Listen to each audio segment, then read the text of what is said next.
Am I audible?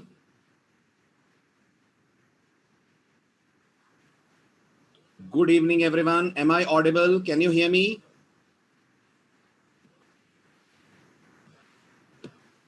Good. चलिए अब आगे बढ़ें।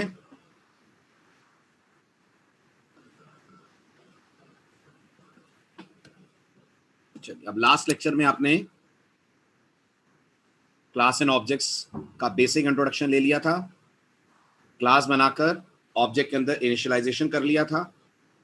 अब अगर मैं लास्ट लेक्चर वाला कोड आपके सामने ओपन करूं तो क्या आप मुझे उस कोड में जो ड्रॉबैक है वो बता पाएंगे?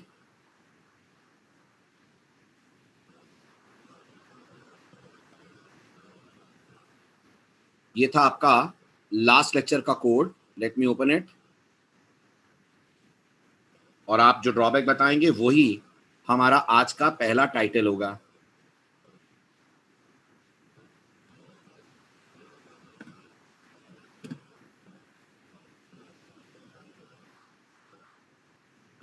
ये है आपका लास्ट लेक्चर का code.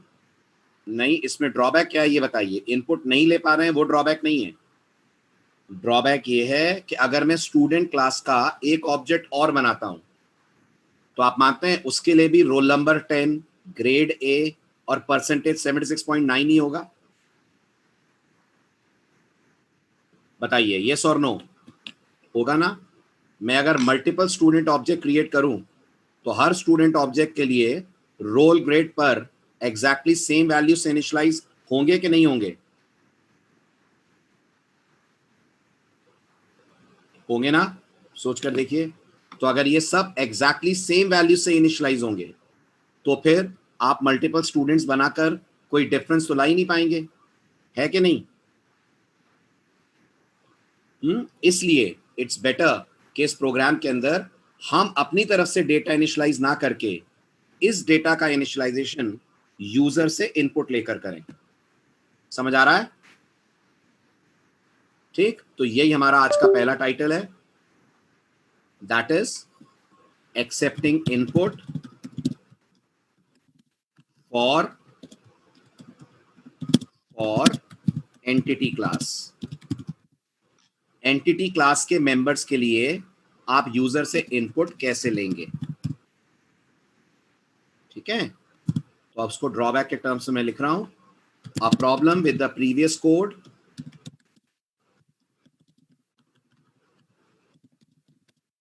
is that it will initialize multiple student objects also with the same values.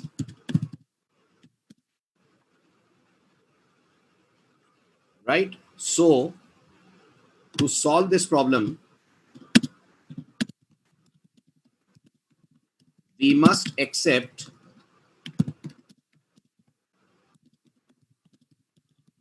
values at runtime from the user. And this can be done in two ways. This can be done in two ways. User से run time पे अगर आपको input लेना है तो ये काम आप दो तरह से कर सकते हैं। ध्यान से सुनिएगा कैसे। स्कैनर क्लास लगेगी। तो हमारे पास दो ऑप्शंस हैं। पहला ऑप्शन है we can create scanner class object inside the body of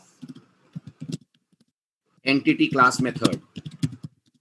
कौन सा मेथड है जो डेटा को इनिशियलाइज कर रहा है? जरा बताइए। Set data. एक तरीका यह है मैं सेट डेटा की बॉडी में स्कैनर का ऑब्जेक्ट बनाऊं यहां पर इस जगह पर और यूजर से इनपुट लेकर रोल ग्रेड पर में डाल दूं। This is one approach. समझ आ रही है? बात समझ पा रहे हैं आप मेरी? और दूसरा तरीका है The second approach is accepting input in the main method and passing the values as argument to entity class methods for object initialization.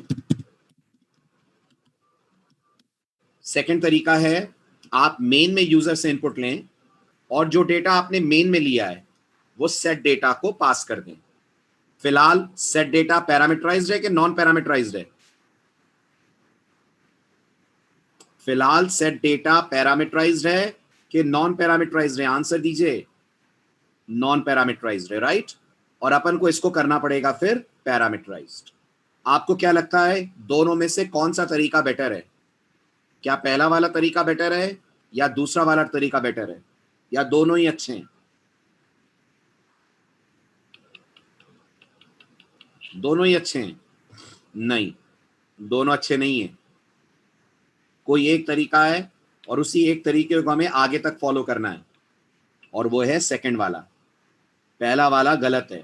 गलत सिंटैक्टिकली नहीं, गलत डिजाइन पॉइंट ऑफ व्यू से।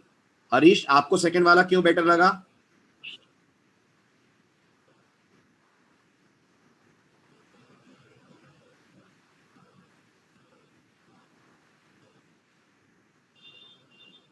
मतलब set data task is only to set the data, not to accept the input.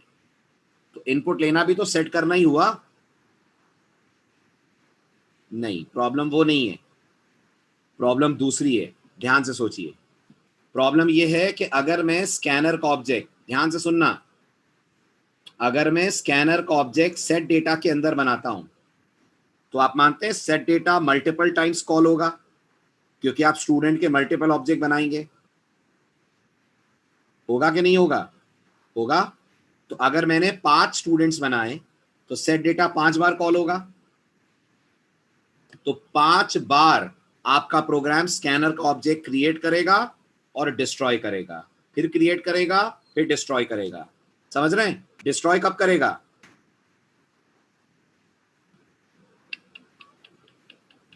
कोई भी चीज जो method के अंदर बनती है वो डिस्ट्रॉय कब होती है? सभी लोग आंसर दीजिए। सी पढ़िए ना आपने। फंक्शन के अंदर के वेरिएबल्स डिस्ट्रॉय कब होते हैं? Exactly when the method execution is over. जैसे ही मेथड का एग्जीक्यूशन खत्म होगा वो चीजें डिस्ट्रॉय हो जाएंगी। अगली बार मेथड फिर रन करेगा, फिर से उन चीजों को मेमोरी मिलेगी। तो सोचिए, आप जो स्कैनर का ऑब्जेक्ट बनाएंगे आपकी नजरों में तो वो एक बार बनेगा, क्योंकि आप तो एक बार लिखेंगे scanner K B equal to new scanner system dot in. लेकिन इमेजिन करिए जितनी बार सेट डेटा कॉल होगा स्कैनर का ऑब्जेक्ट उतनी बार बनेगा कि नहीं? बनेगा ना। और इसलिए हम इस तरीके को बस एक ही बार पढ़ रहे हैं, पढ़कर इसके बाद इसको खत्म कर देंगे, फिर ये तरीका कभी यूज नहीं करेंगे।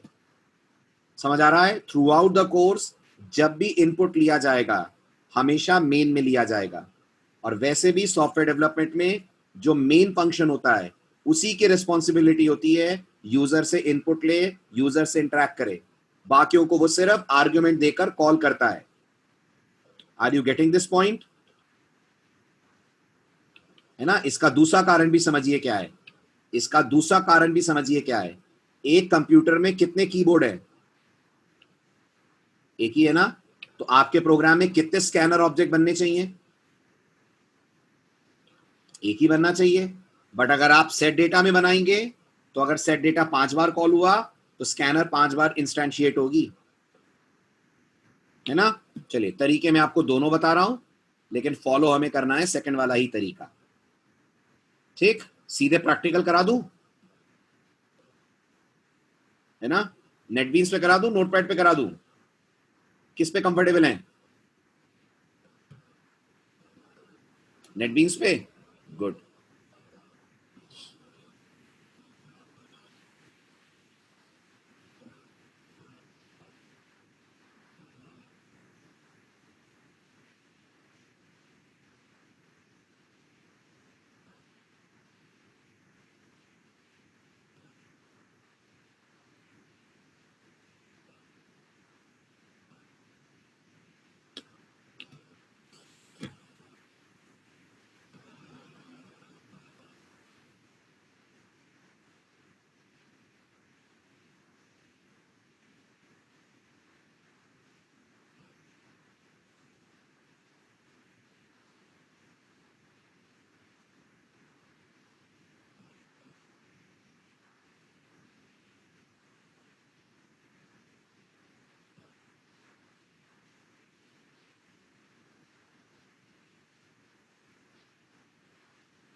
चलिए तब तक आप स्टूडेंट क्लास को अपन मॉडिफाई करते हैं। तो ये थी आपकी लास्ट लेक्चर वाली स्टूडेंट क्लास। सबसे पहला छोटा सा चेंज मैं इसमें ये कर रहा हूं कि अब हम यूजर से ग्रेड नहीं लेंगे, स्टूडेंट का नाम लेंगे, है ना। तो अब आप स्ट्रिंग्स हैंडल करना भी सीखें अपनी क्लास के अंदर। स्टार्ट करें। समझ आया चेंज जो करा है मैंने? rather than asking the user to enter grade of the student, we'll ask the user to enter name of the student। और नाम रखने के लिए जावा में क्या करेंगे? नाम अगर स्टोर करना है तो जावा में स्ट्रिंग लेंगे ना, राइट। अब सेट डेटा के अंदर का कोड और शो डेटा के अंदर का कोड चेंज होगा। ठीक है। सबसे पहले सेट डेटा में आकर आप स्कैनर का बनाएंगे ऑब्जेक्ट, जो हमारा पहला तरीका था उसकी बात कर रहा हूं। So I will say scanner kb equal to new scanner system dot in. ये हमारा स्कैनर ऑब्जेक्ट क्रिएट हुआ, राइट। ऑफ कोर्स नेटबीन्स अभी लोड हो रहा है, इसलिए वो डिटेक्ट नहीं कर पा रहा है कि मैंने इंपोर्ट नहीं करा है। लोड होते ही वो मुझे एरर देगा ये कहते हुए कि स्कैनर को आपने इंपोर्ट नहीं करा है। समझ रहे हैं? इसलिए अभी एरर दिख नहीं रही है। आ रही है बात समझ में? ठीक। इसके बाद अंदर अपन ने कहा S out enter roll comma name and percentage. ये यूजर को आपने मैसेज दिया। Roll equal to kb dot next int, name equal to kb dot next. मैं मान रहा हूं नाम सिंगल वर्ड का है, याद रखिएगा। मल्टी वर्ड नाम नहीं ले पाएंगे। क्यों नहीं ले पाएंगे मल्टी वर्ड नाम? मल्टी वर्ड स्ट्रिंग क्यों नहीं इनपुट हो पाएगी? क्योंकि बफर हमने क्लीन नहीं करा है, फिर हमें बफर क्लीन करना पड़ेगा। एग्जैक्टली भरत, ठीक। वो हम क्लीन नहीं कर रहे हैं, इसलिए वील राइट ओनली नेक्स्ट। करना होगा तो आपको नेक्स्ट लाइन लिखनी पड़ेगी 2 बार। ये आपने ले लिया रोल नेम और परसेंटेज में इनपुट, और इसके बाद system dot out dot println से चीजों को करा दिया आपने display. Roll is equals to roll comma name is equals to name comma percentage is equals to percentage. ये हो गया आपका तीनों का डेटा स्क्रीन के ऊपर डिस्प्ले। उससे पहले आपने सेट डेटा के थ्रू इनका इनपुट भी ले लिया है, ठीक है। ऑफ कोर्स स्कैनर क्लास को करना पड़ेगा अपन को इंपोर्ट। तो नेटबीन्स की लोडिंग पूरी हो जाए तो मैं इंपोर्ट करता हूं, ठीक है। एरर आ गई अब स्कैनर पे, ठीक। अब सीखिए स्कैनर को इंपोर्ट कैसे करना है। बहुत सिंपल है, ठीक। एक तरीका तो यह है कि मैं मैन्युअली यहां कर इंपोर्ट लिखूं, मानते हैं? लेकिन नेटबीन्स के अंदर आपको इंपोर्ट भी मैन्युअली नहीं लिखना है, ठीक है। जब नेटबीन्स आपको क्लास इंपोर्ट नहीं होने की एरर देता है तो आप राइट क्लिक करिए अपने सोर्स कोड पे और ध्यान से देखिए इंपोर्ट का कुछ ऑप्शन दिख रहा है। ध्यान से देखिए इन मेन्यूज में इंपोर्ट का ऑप्शन दिख रहा है। Yes, will get fix import. Click कीजिए फिक्स इंपोर्ट पे। नेटबीन्स आपसे पूछेगा आपको कौन सी स्कैनर क्लास चाहिए। तो थोड़ा आपके लिए सरप्राइजिंग बात होगी कि जावा में मल्टीपल स्कैनर क्लासेस हैं। हम एक ही स्कैनर को जानते हैं and that is Java dot util dot scanner, but internally Java में 2 स्कैनर क्लासेस आपको और दिखेंगी जिसका आपसे कोई लेना देना नहीं है, वो जावा की इंटरनल वर्किंग के काम में आती हैं। तो नेटबीन्स आपसे ये पूछना चाह रहा है आप इनमें से कौन सी स्कैनर यूज करना चाहते हैं। हमारे लिए कौन सी है? Which scanner we want to use? Very good, Java dot util. Select कीजिए और ओके कर दीजिए। जैसे ही आप ओके करेंगे automatically at the top of your class declaration you will get an import statement generated by NetBeans. समझ आया कैसे करते हैं यहां पर इंपोर्ट? ठीक है। अब आ जाइए आप ड्राइवर क्लास में, ठीक। ड्राइवर क्लास के अंदर सेम आपकी 3 लाइनें चलेंगी।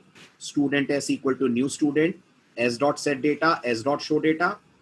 और जस्ट ये दिखाने के लिए कि आप अलग अलग स्टूडेंट्स के लिए अलग अलग इनपुट ले पा रहे हैं, मैं एक और स्टूडेंट क्रिएट कर रहा हूं स्टूडेंट पी के नाम से, पी के लिए भी कॉल कर रहा हूं सेट डेटा, और फिर एस और टी दोनों के लिए मैंने कॉल करा है शो डेटा। समझ आया?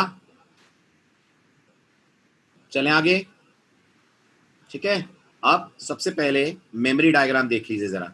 बहुत जरूरी है आपको ये समझना कि जब ये लाइन चली होगी और जब ये लाइन चली होगी तो मेमोरी में पिक्चर क्या बनी होगी।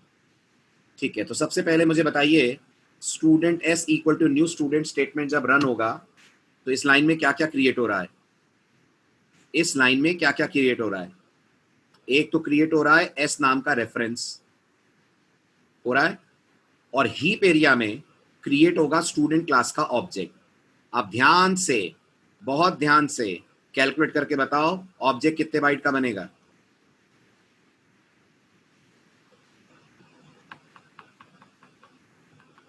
बताइए। न्यू स्टूडेंट के कारण जावा मेमोरी में जो स्पेस एलोकेट करेगी वो कितने बाइट्स की करेगी?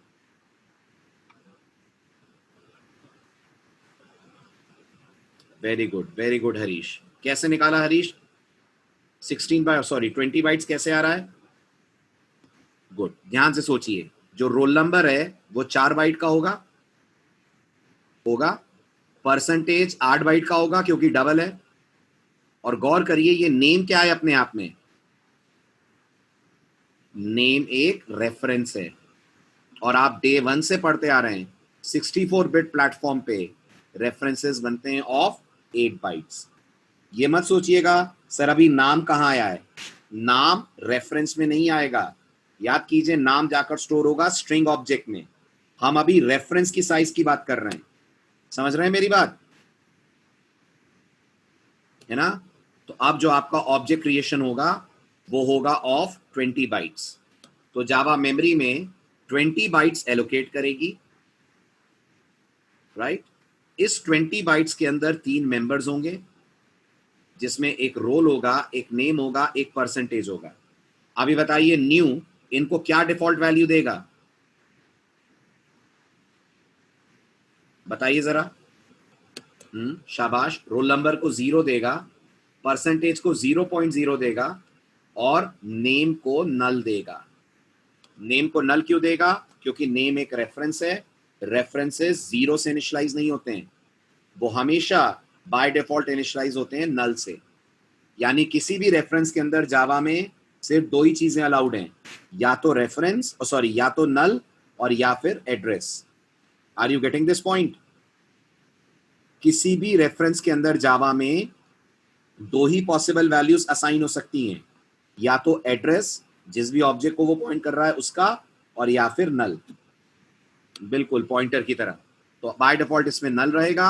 अगर मैं मान लूं इसका ऑब्जेक्ट 1000 है तो इस एस में आ जाएगा 1000। आप मुझे बताइए जब एस डॉट सेट डेटा चलेगा तो कंट्रोल सेट डेटा की बॉडी में जाएगा? हाँ या ना? जाएगा। ये 3-4 लाइनें रन होंगी जिसमें यूजर से आपका कोड डिमांड करेगा रोल नंबर। ठीक है, रोल नंबर अगर आप ध्यान से मेरी बात समझ रहे हो तो जावा इस 0 पे ओवरराइट करेगी ना, करेक्ट? तो इस 0 की जगह पर रोल नंबर आ जाएगा। जो परसेंटेज यूजर देगा वो इस पी में आ जाएगी। इमेजिन करिए परसेंटेज यूजर ने दी 71.3। अभी बताइए नेम कैसे स्टोर होगा? मान लीजिए यूजर का नाम अमित है, तो what will Java do? Everyone please tell me, everyone please tell me, Amit कहां रखेगी जावा? नेम के अंदर? नहीं, वेरी गुड। अमित के लिए एक स्ट्रिंग ऑब्जेक्ट बनाएगी जावा। तो मेमोरी में एक और ऑब्जेक्ट बनेगा which will hold the word Amit.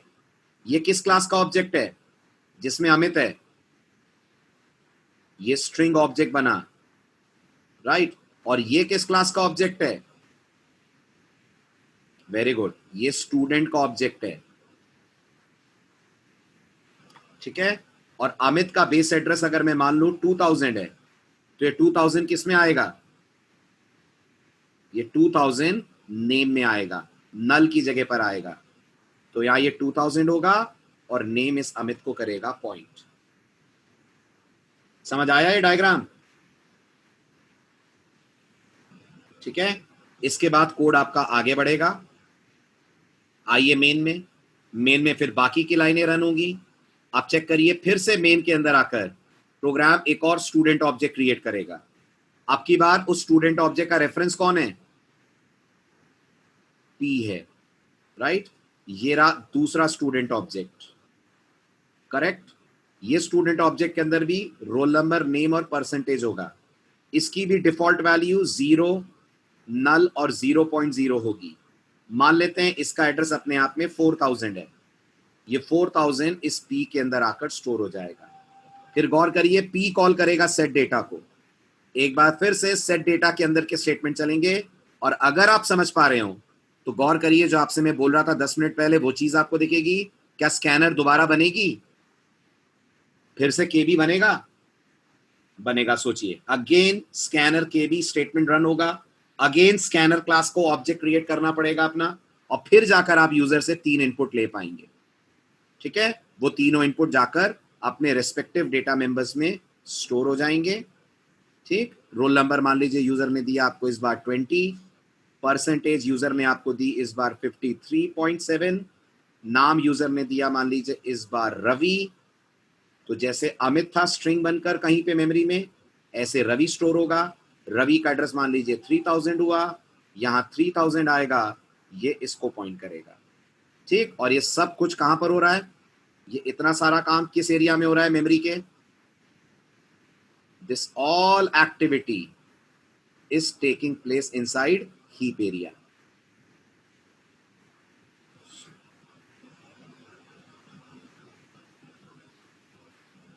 समझ आया?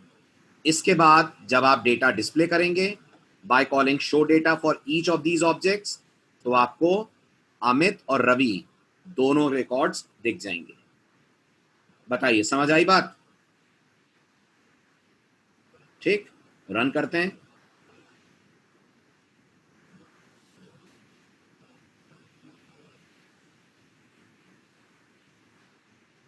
ये आपका कोड पहले स्टूडेंट का डेटा ले रहा है। तो मैंने कहा 10 अमित 71.3। ये दूसरे स्टूडेंट का डेटा लिया जा रहा है। मैंने कहा 20 रवि 53.2।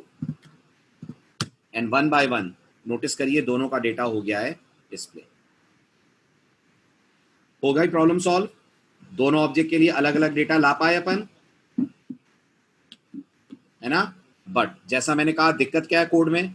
आप स्कैनर का हर बार अनजाने में ऑब्जेक्ट बना रहे हैं। Every time set data call is made, a scanner object will be created. और जब ये ब्रेस आएगा तो क्या होगा? जब ये क्लोजिंग ब्रेस आएगा तो जावा को क्या करना पड़ेगा? ऑब्जेक्ट बना रहे हैं। Every time set data call is made, a scanner object will be created. और जब ये ब्रेस आएगा तो क्या होगा? जब ये क्लोजिंग ब्रेस आएगा तो जावा को क्या करना पड़ेगा? गार्बेज कलेक्टर एक्टिवेट होगा, स्कैनर ऑब्जेक्ट को डिस्ट्रॉय करना पड़ेगा। कितने सारे एक्स्ट्रा एफर्ट्स आप जावा के ऊपर डाल रहे हैं सिर्फ उस लाइन के कारण जो आपने स्कैनर बनाने की सेट डेटा में लिखी है। समझ आया? पिक ले लीजिए कोड की। आप स्कैनर रेफरेंस की कॉपी बनेगी, फिर ऑब्जेक्ट की नहीं बनेगी। बिल्कुल कर सकते हैं स्कैनर रेफरेंस को पास। पिक ले लिया आपने कोड की, स्क्रीनशॉट ले लीजिएगा। और ये मेन ड्राइवर क्लास,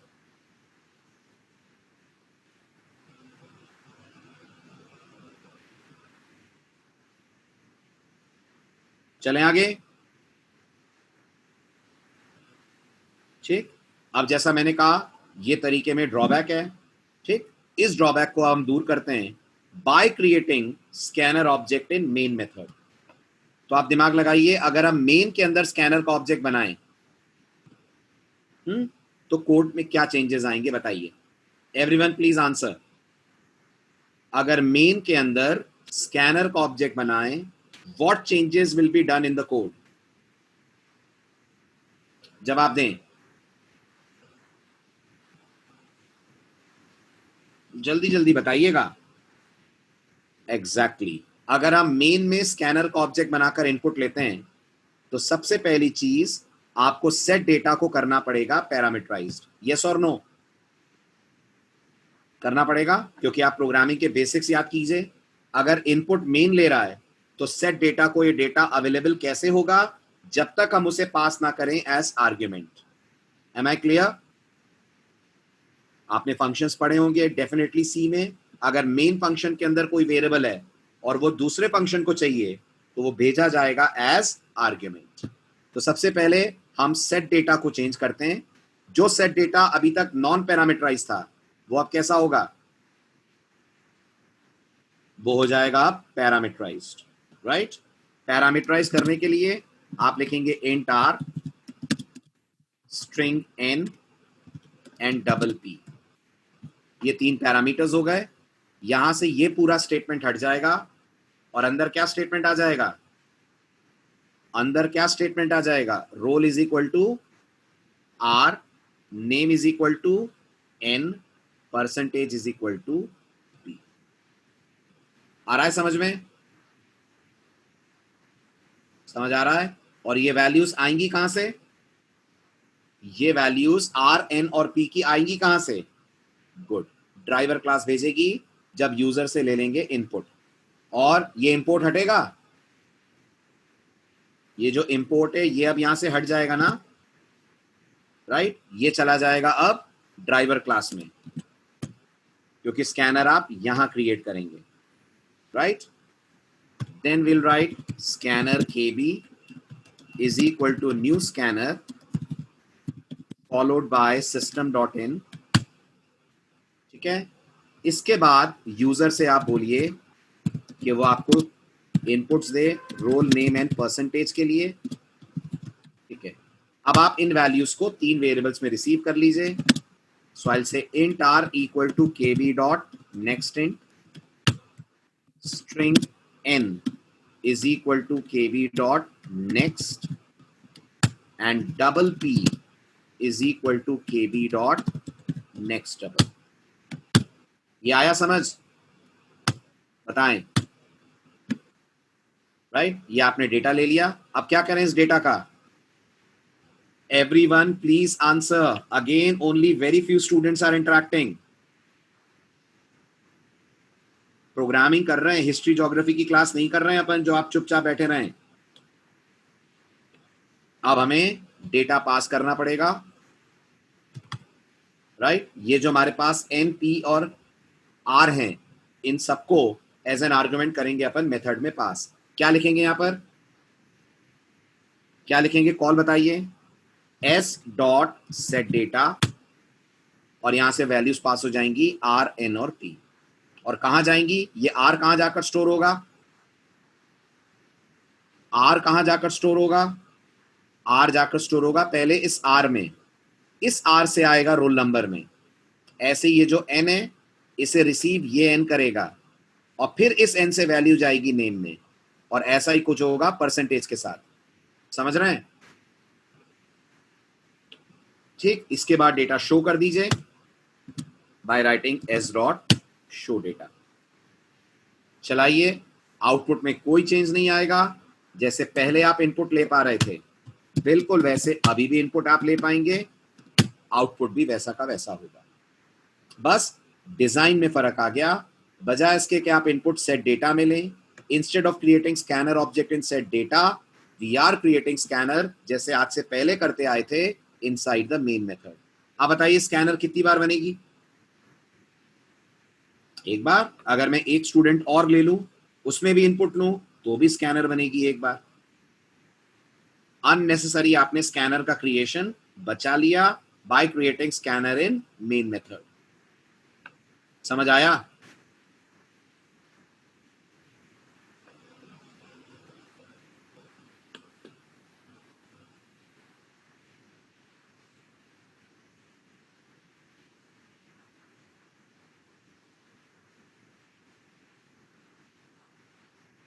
क्लियर हो गया? राइट। अब सुमित का क्वेश्चन है कमांड लाइन से आर्गुमेंट्स कैसे पास होंगे? यस अंकित, अगर 2 ऑब्जेक्ट बनाएंगे तो क्या होगा? Very good. ठीक है अंकित, 2 ऑब्जेक्ट बनाने के लिए आपके पास कई ऑप्शंस हैं। मैं सबसे पहला आपको सिंपल ऑप्शन बता रहा हूं। ठीक है, एक S1 बना लिया अपन ने, एक बना लीजिए S2, student S2 equal to new student लिखिए। ठीक, ये हो जाएगा S1 dot set data, S1 dot show data, और ये पीस ऑफ कोड आप S2 के लिए रिपीट कर दीजिए। समझ आया? और अगर आपको लग रहा है सर बार बार लिखने से बच नहीं सकते, बिल्कुल बच सकते हैं। उसके लिए स्टूडेंट का एरे और लूप का सपोर्ट लेंगे अपन, वो आएगा आगे। समझ आया? ठीक है, अभी के लिए तो आपको ये करना पड़ेगा कि आपको ये पीस ऑफ कोड, ये 4 लाइनें दोबारा लिखनी पड़ेंगी। राइट, ये आपने S1 का सेट डेटा कर लिया, अब आप ये 4 लाइनें फिर से लिखें। बस जब ये 4 लाइनें फिर से लिखेंगे तो डिक्लेरेशन दोबारा मत कीजिएगा, क्योंकि R, N और P ऑलरेडी बन चुके हैं। ठीक है, अब ये हो जाएगा S2 डॉट सेट डेटा, यहां से पास कर दीजिए R, N और P, एंड फाइनली आप कर दीजिए show S2 dot set data. ठीक है, दोनों इनिशियलाइज हो गए। नाउ वन बाय वन दोनों को कर दीजिए show, S1 dot show data, S2 dot show data.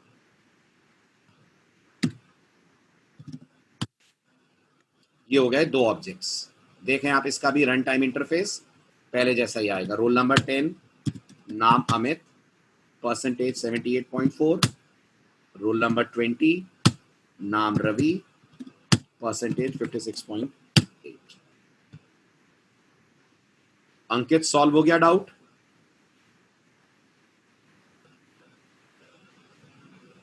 ठीक है, और ये लेंथ ऑफ द कोड मैं फिर कह रहा हूं कम आराम से हो जाएगी जब यहां पर लूप लग जाएगा और स्टूडेंट के इंडिविजुअल ऑब्जेक्ट्स ना बनाकर हम स्टूडेंट्स का एरे बना लेंगे। समझ आया?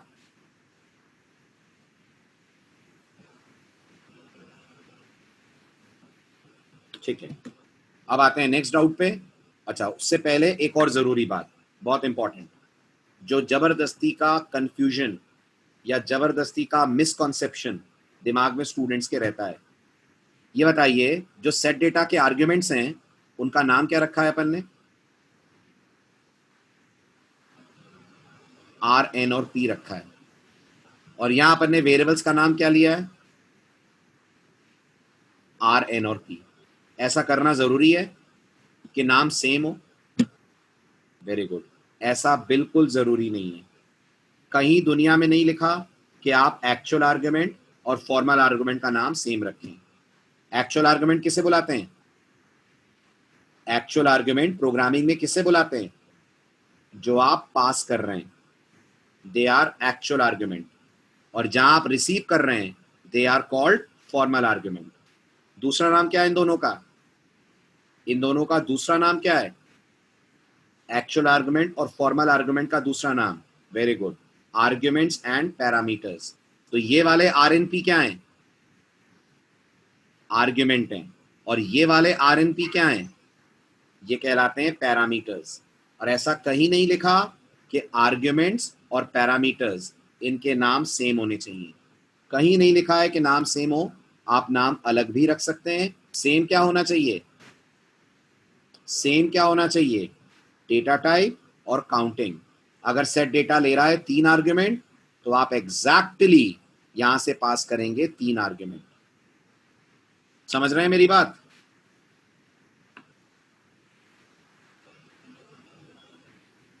ठीक है, तो ऐसा बिल्कुल नहीं सोचिएगा कि मैंने पर्पसली इनका नाम सेम करा है, ऐसा कोई रीजन नहीं है। हमें इजी गोइंग वे में कोड लिखा है इसलिए नाम सेम है, हम इनका नाम XYZ भी रख सकते थे।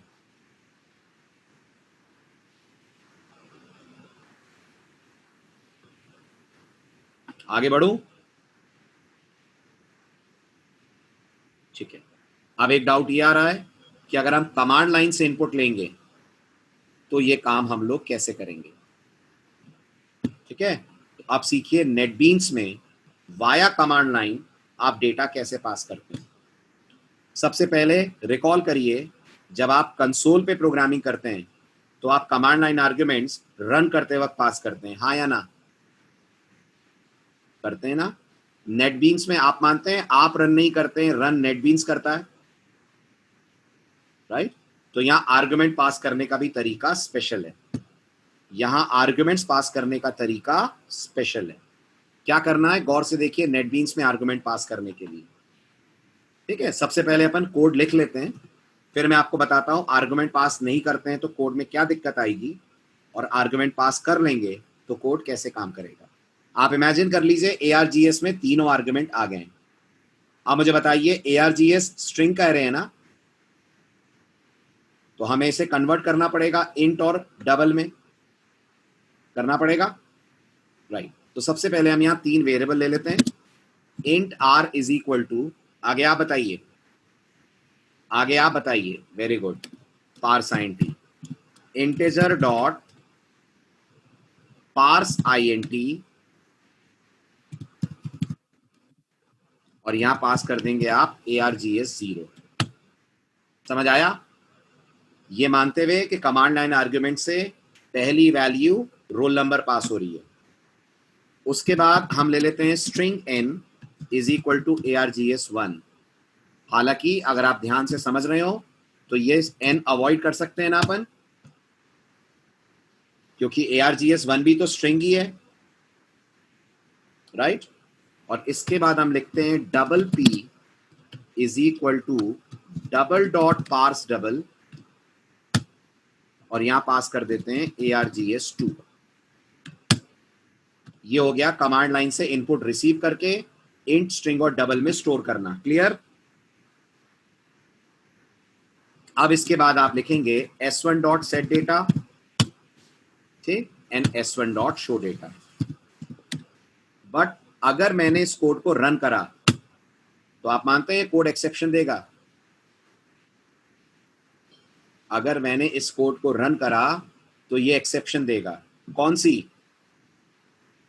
एक्सेप्शन देगा सुमित? कौन सी एक्सेप्शन आएगी सुमित? आंसर दिस, कौन सी एक्सेप्शन आएगी अगर इस कोड को रन करा जाए तो?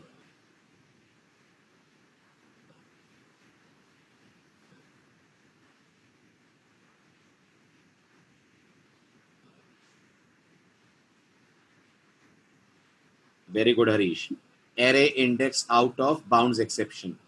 कारण कमांड लाइन आर्गुमेंट हमने पास ही नहीं करे। जब पास ही नहीं करे होंगे तो ARGS बना होगा कि नहीं? जब कमांड लाइन आर्गुमेंट पास ही नहीं करे तो ARGS एरे बना होगा कि नहीं बना होगा? बना होगा। मेरे सवाल पूछने के तरीके से जवाब का अंदाजा मत लगाया करिए, दिमाग लगाया करिए, ठीक है? बना होगा, 100% बना होगा, पर ARGS के पास वैल्यूज नहीं होंगी क्योंकि आपने डेटा पास नहीं करा है कोई। तो जब आप ARGS 0 बोलेंगे तो जावा बोलेगी array index out of bounds exception. Null exception क्या होती है Sumit? Array index out of bounds exception, right? देखिए मैं इस कोड को रन करता हूं, आउटपुट विंडो पे आपको रिस्पॉन्स दिखेगा, दिख रहा है? ठीक है, इसलिए क्योंकि आपने नेटबीन्स में कमांड लाइन आर्गुमेंट पास नहीं करे। ठीक, अब कैसे पास करेंगे? कमांड लाइन आर्गुमेंट पास करने का नेटबीन्स में तरीका थोड़ा सा स्पेशल है, और वो तरीका है जो आपकी एप्लीकेशन है, जैसे आप प्रोजेक्ट बुला रहे हैं। कौन सी एप्लीकेशन है मेरी? जरा चैट विंडो में नाम टाइप करिए मेरी एप्लीकेशन का। Student APP। इस पे करेंगे आप राइट क्लिक, इस पे करेंगे आप राइट क्लिक, राइट क्लिक करके प्रॉपर्टीज में जाएंगे, ठीक है? राइट क्लिक करके प्रॉपर्टीज में जाएंगे। ध्यान से देखिए, यहां रन नाम का ऑप्शन दिख रहा है कहीं? दिख रहा है? लेफ्ट हैंड साइड पे देखिए रन नाम का ऑप्शन दिख रहा होगा। अब फिर ध्यान से देखिए स्क्रीन, बताइए कहीं आर्ग्यूमेंट्स लिखा हुआ आ रहा है? इस विंडो में कहीं आर्ग्यूमेंट्स वर्ड आ रहा है? आ रहा है? ये रहा। यहां पर आप सप्लाई करेंगे अपने argument, every argument separated with a space. समझ रहे हैं? Every argument separated with a space. तो मैंने रोल नंबर दिया 10 स्पेस, नाम दिया अमित स्पेस, परसेंटेज दी 78.5। यहां से नेटबीन्स में कमांड लाइन आर्ग्यूमेंट भेजे जाते हैं। हटा दूं? समझ में आ गया? बट अभी भी एक ट्विस्ट है इस पूरी कहानी में, अभी भी एक ट्विस्ट है। अब हमने आर्गुमेंट सेट कर दिए ना, हमने आर्गुमेंट सेट कर दिए ना, तो अब तो ये कोड चलना चाहिए। यस और नो? चलना चाहिए। मैंने रन करा, अभी भी नोटिस करिए नेटबीन्स कह रहा है उसे आर्गुमेंट नहीं मिल रहा है। कारण बहुत विचित्र है, बहुत अजीब है। मैं नहीं समझा Yogesh.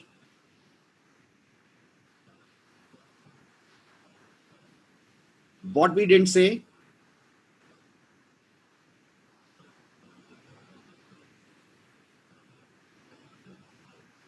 But we are running this one only ना, रन तो यही वाली हो रही है ना।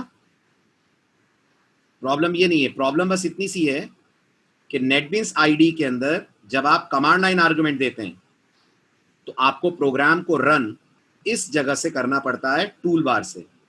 इफ रिमेंबर, मैंने आपको बताया था नेटबीन्स में प्रोग्राम को रन करने के 3 तरीके हैं। Did I say that? एक आप यहां से रन कर लीजिए विच इज कोड विंडो, एक यहां से रन कर लीजिए राइट क्लिक करके, शॉर्टकट से रन कर लीजिए शिफ्ट और F6, and there was one more way जिसमें मैंने कहा था ये प्ले वाला बटन प्रेस करिए। तो ये प्ले वाला बटन तभी हमारे लिए काम आता है, या प्ले ही वाला बटन काम आता है, rather I should say like this, अगर हम यूज कर रहे हैं command line argument. Are you getting this? ठीक है, चलिए। तो याद रखिएगा, कमांड लाइन आर्ग्यूमेंट्स अगर देते हैं तो रन आप वैसे नहीं करेंगे जैसे अभी तक करते आए हैं, रन करेंगे फ्रॉम दिस पर्टिकुलर ऑप्शन। अब आप इस ग्रीन वाले बटन पे क्लिक कीजिए। जैसे क्लिक करेंगे जावा या नेटबीन्स कहना चाहिए आपसे कंफर्मेशन मांगेंगे कि आप इसी प्रोग्राम को रन करना चाहते हैं। ठीक है, और ये नेटबीन्स ने डिटेक्ट कर लिया है कि स्कूल स्टूडेंट, ये जो आपकी यू स्टूडेंट क्लास है इसी में मेन है। आप कह दीजिए ओके। अब जैसे ही आप ओके करेंगे आर्ग्यूमेंट्स मिल जाएंगे। आया समझ?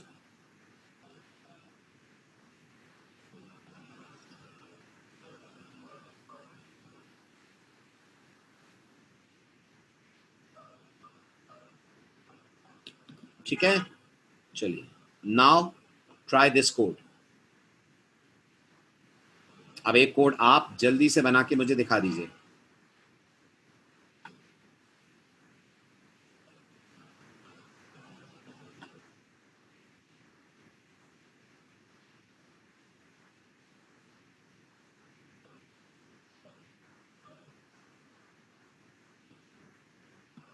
बनाइए।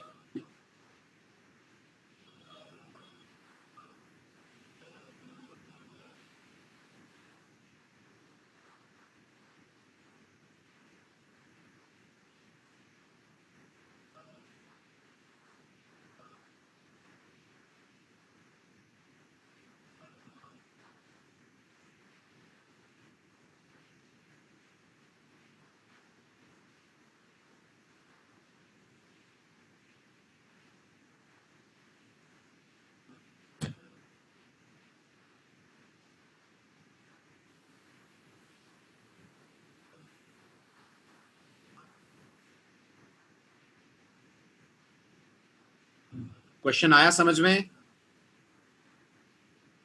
क्वेश्चन समझ में आया?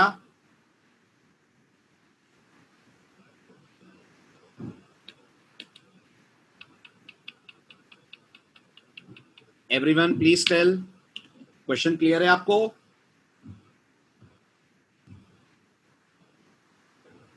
ओके, तो बनाइए, सर्कल क्लास बना के दिखाइए मुझे।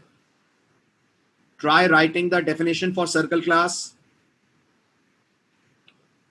कितने डेटा मेंबर होंगे सर्कल के अंदर?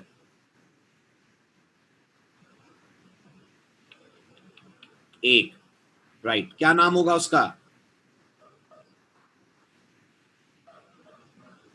रेडियस। क्या डेटा टाइप होगी?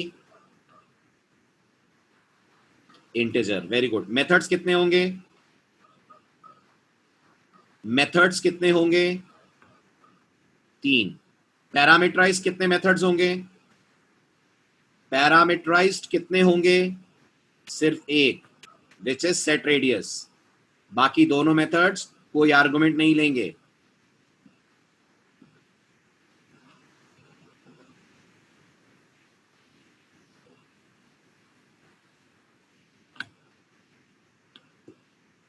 बनाइए।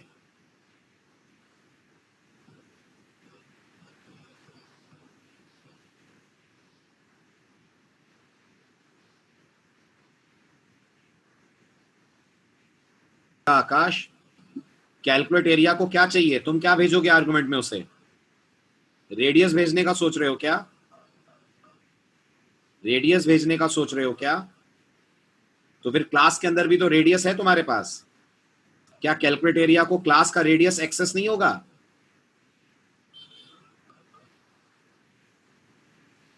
तो फिर क्या करना है अलग से रेडियस पास करके? सी लैंग्वेज में काम नहीं कर रहे हैं अपन, सी प्लस प्लस या जावा जैसे डिजाइन में है, ऑब्जेक्ट ओरिएंटेड वे में। और ऑब्जेक्ट ओरिएंटेड वे में अगर मेथड क्लास के अंदर है और उसे क्लास के डेटा पे काम करना है तो वो तो उसे डायरेक्ट अवेलेबल हो जाएगा ना।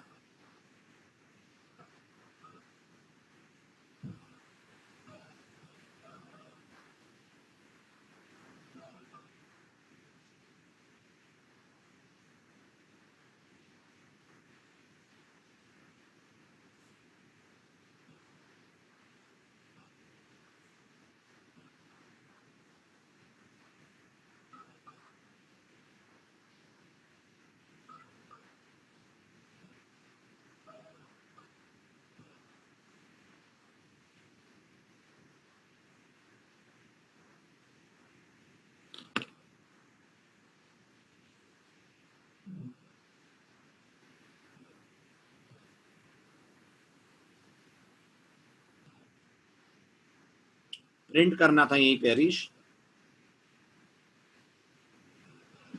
रिटर्न करना तो अब बताएंगे, अब करेंगे अपन डिस्कस।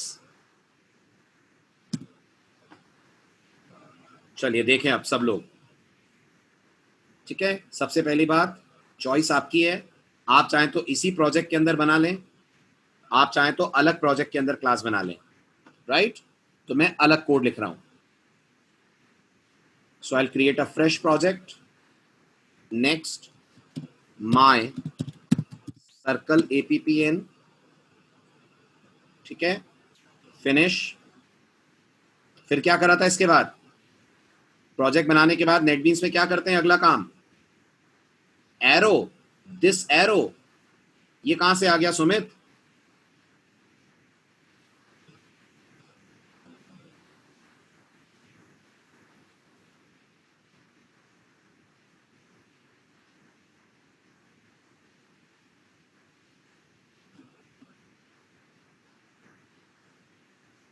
राइट, सबसे पहले आप पैकेज बनाते हैं। ओके, तो मैंने पैकेज बनाया, पैकेज का नाम मैंने रखा ज्योमेट्री। राइट, ज्योमेट्री पैकेज के अंदर क्रिएट करते हैं अपन क्लास, क्लास का नाम देते हैं सर्कल। ठीक है, एज एक्सपेक्टेड जावा ने आपको ब्लैंक स्केलेटन आपकी क्लास का दे दिया। पब्लिक अपन हटा देते हैं क्योंकि अभी हमने सीखा नहीं है। बार बार मैं याद दिला रहा हूं आपको कि पब्लिक क्लास का मतलब पैकेज में सीखेंगे। अंदर आकर डिक्लेयर करेंगे आप private INT radius as per the language of the question. और इस क्लास के अंदर बनेंगे 3 मेथड्स। पहला होगा पब्लिक वॉइड सेट रेडियस, जो आर्गुमेंट में एक इंटीजर लेगा और रेडियस को उससे करेगा इनिशियलाइज। बिल्कुल चलेगा हरीश, लेकिन नीचे वार्निंग आई होगी और तुमने वार्निंग पढ़ी नहीं होगी। वैसे भी हम हिंदुस्तानियों को वार्निंग से कोई डर थोड़ी ना लगता है, ढेरों जगह वार्निंग रहती है। आई थी वार्निंग नीचे, देखना ध्यान से, है ना। ये बहुत जरूरी वार्निंग है, उसको इग्नोर नहीं कर सकते अपन। और फिर आगे तुम्हें समझ में आएगा ऐसा करने में दिक्कत क्या है। ऐसा करने में दिक्कत ये है कि तुम्हारी क्लास अब कहीं पे इंपोर्ट नहीं हो पाएगी। अभी नहीं, आगे चलकर जब हम पैकेज पढ़ेंगे तो। इसलिए गलत आदत है, इसको अभी के अभी ड्रॉप कर दो। बिना पैकेज के ID पे कोडिंग नहीं करना। Then public void calculate area, right. इसके अंदर अब आप एरिया कैलकुलेट कर लीजिए। So will say double A R equal to, area का formula pi R square. Yes, तो मैथ क्लास मिलेगी यहां पर अपन को। Can we access math? Definitely. ये हो जाएगा math dot pi multiplied by math dot pow, argument में रेडियस कॉमा 2। ये आपका कैलकुलेट एरिया हो गया, और यहीं पे एरिया को अपन प्रिंट करा देते हैं by saying area is plus A R. Right. इसी तरह से अगला मेथड होगा public void calculate circumference.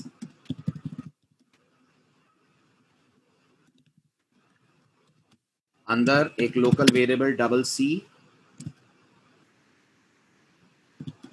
I R is equal to 2 multiplied by math dot pi multiplied by radius. System dot out dot println circumference is right plus followed by CIR। Clear हुआ? ठीक है। अब बनेगी इसकी driver class. ठीक है, geometry package में ही right click करके Java class, I will call it use circle. ठीक, यूज सर्कल के अंदर ये जो चीजें फिलहाल काम नहीं आ रही है इन्हें ड्रॉप कर रहा हूं मैं। यूज सर्कल के अंदर will have public static void main. Scanner का बनेगा यहां पर पिछले एग्जांपल की तरह object scanner K B equal to new scanner system dot in. NetBeans complain करेगा कि आपने पैकेज इंपोर्ट नहीं करा, तो simply right click and select fix import. उसके बाद यूजर से आप रेडियस डिमांड करेंगे बाय सेइंग एंटर रेडियस। जो भी यूजर रेडियस देगा वो आप RAD के अंदर स्टोर कर देंगे। अब आप नोटिस करिए मैंने इस बार जानबूझ के सबके नाम अलग रखे हैं। फॉर्मल आर्गुमेंट का नाम क्या है? R, और जो हमारा एक्चुअल आर्गुमेंट है मैं उसको किस नाम से बना रहा हूं? RAD, ताकि आपको एक क्लियर हो जाए। इनका नाम अलग भी हुआ तो भी कोई प्रॉब्लम नहीं है। फाइन। इसके बाद आप क्रिएट करिए सर्कल का ऑब्जेक्ट। तो I will say circle OBJ equals new circle. ठीक है, then I will say OBJ dot set radius RAD, OBJ dot calculate area, OBJ dot calculate circumference. ठीक है, रन करिए अपनी मेन फाइल को। कोड रन हुआ, radius demand करा, मैंने कहा 5, और ये आ रही है आपके पास एरिया और सरकमफेरेंस की वैल्यू। क्लियर हुआ?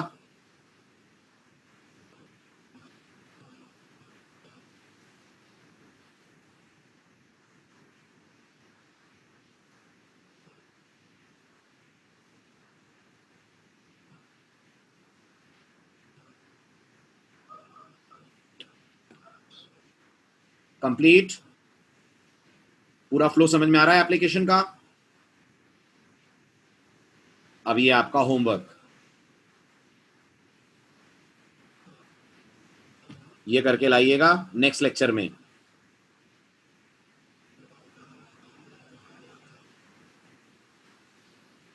ठीक, अगर आप C++ के बैच में हैं तो वहां आज मैंने यही वाला एग्जाम्पल दिया है, और अगर आप सिर्फ जावा में तो जरूर अटेम्प्ट करिए, इसमें काफी सारी चीजें और आपको क्लियर होंगी। क्वेश्चन पढ़ लीजिए पहले, समझ आ रहा है?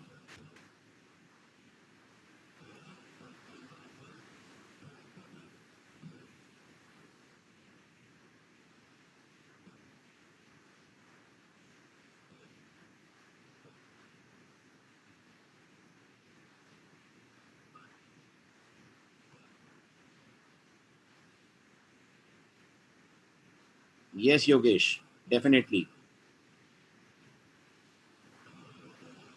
क्लियर है क्वेश्चन? ठीक है, बस इस क्वेश्चन में एक छोटी सी चीज आ रही है, वो मैं आपको और बता दूं, शायद आपका ध्यान गया नहीं उस पर। हालांकि कुछ नया नहीं है, वो बिल्कुल वैसा ही है जैसा C में आप करते हैं। ये लाइन का क्या मतलब है?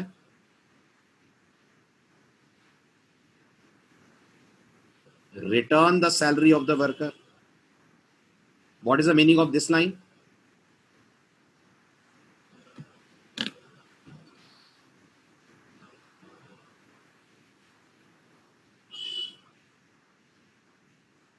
जल्दी. Very good. दिस मीन्स आपको मेथड बॉडी से वैल्यू रिटर्न करानी है. बिल्कुल सही. रिटर्न टाइप नॉन वॉइड देनी है और रिटर्न वैल्यू मेन में रिसीव करके प्रिंट करानी है. तो अभी आपने जितने भी मेथड्स बनाए हैं उनकी रिटर्न टाइप वॉइड है.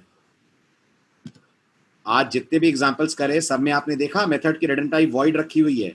ये भी वॉइड, ये भी वॉइड, ये भी वॉइड. राइट. अब अगर आपको जावा में मेथड से कोई वैल्यू रिटर्न करानी है तो जावा आपको इस काम करने की पूरी परमिशन देती है. ठीक है, तो वो भी देख लेते हैं. आज का last part, how can we return values from a method in Java. अगर आपको कैलकुलेट एरिया से वैल्यू रिटर्न करानी है तो आपको इसकी रिटर्न टाइप करनी पड़ेगी चेंज. अभी क्या है? वॉइड है. ठीक. क्या रिटर्न कराएंगे अपन इससे? एरिया. अपन इसे एरिया रिटर्न कराएंगे ना, और एरिया की डेटा टाइप डबल है, तो ये वॉइड की जगह हो जाएगी रिटर्न टाइप डबल. जैसे ही रिटर्न टाइप डबल आप करेंगे नेटबीन्स एरर देगा, क्योंकि नेटबीन्स को लग रहा है आपने रिटर्न टाइप तो कर दी सेट, बट आपने कुछ रिटर्न तो करा ही नहीं. समझ रहे हैं? तो अब ये एसओपी हट जाएगा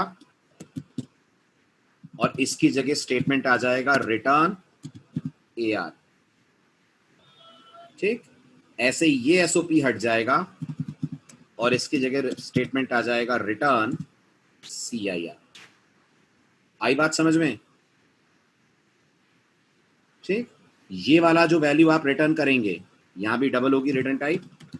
अभी बताइए वैल्यू रिटर्न होकर जाती कहां है? किसी भी मेथड से कुछ रिटर्न करते हैं तो प्रोग्रामिंग में वो कहां जाता है? गुड. वहां जहां से फंक्शन कॉल हुआ. ठीक है. कॉल हुआ मेन से तो वैल्यू मेन के पास आएगी. फिलहाल इस प्रोग्राम को चलाऊं तो क्या होगा? फिलहाल इस प्रोग्राम को रन करूं तो क्या होगा?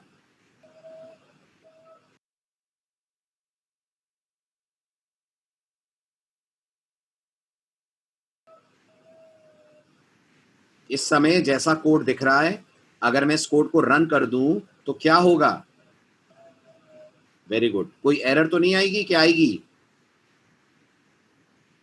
कोई एरर नहीं आएगी, लेकिन आपको कोई रिजल्ट भी नहीं दिखेगा.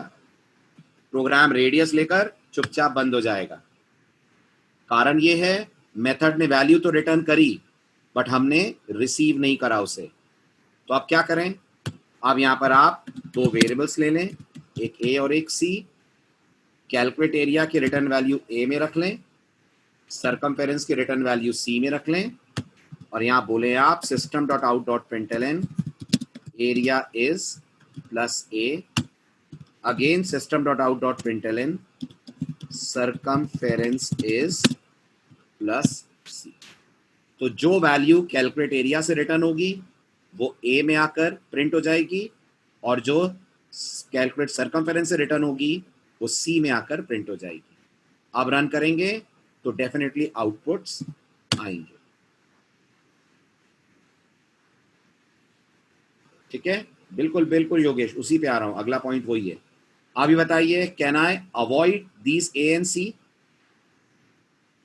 Can I avoid these variables A and C? इन्हें हटाया जा सकता है, इनके बिना भी काम हो सकता है. बिल्कुल. अगर सिर्फ प्रिंट ही कराना है, सिर्फ प्रिंट ही कराना है तो आप इन्हें हटा दीजिए, और जहां आपने ए और सी कहा है वहां सीधे मेथड्स के कॉल लिख दीजिए. तो ये हो जाएगा ओबीजे डॉट कैलकुलेट एरिया, और ये हो जाएगा ओबीजे डॉट कैलकुलेट सरकमफेरेंस. इन्हें हटाकर इनकी जगह डायरेक्ट मेथड्स के कॉल डाल दीजिए. समझ आ रहा है? अभी भी आउटपुट में कोई चेंज नहीं आएगा, कोड पहले जैसे ही आपको रिस्पॉन्स देगा. आया समझ? Like this we can return values from method bodies. ठीक है, अब ये एक्सरसाइज आपको ट्राई करनी है। इसमें जो कैलकुलेट सैलरी मेथड है वो सैलरी कैलकुलेट करके रिटर्न करेगा। समझ आ रहा है? ठीक है, अब जब आप आएंगे परसों तो याद से पढ़ के आइएगा कंस्ट्रक्टर। अगला लेक्चर ऑब्जेक्ट इनिशियलाइजेशन पे होगा, और ऑब्जेक्ट इनिशियलाइजेशन का ऑब्जेक्ट ओरिएंटेड वर्ल्ड में सबसे पॉपुलर और फेमस तरीका होता है कंस्ट्रक्टर्स। पढ़े हैं आपने सी प्लस प्लस में ना, तो उसे एक बार हल्का सा रिवाइज कीजिएगा। मैं तो पढ़ाऊंगा ही जावा में आपको, बट आप अगर रिवाइज करके आएंगे तो हम कंपैरिजन कर पाएंगे सी प्लस प्लस और जावा के कंस्ट्रक्टर्स के बीच में। ओके,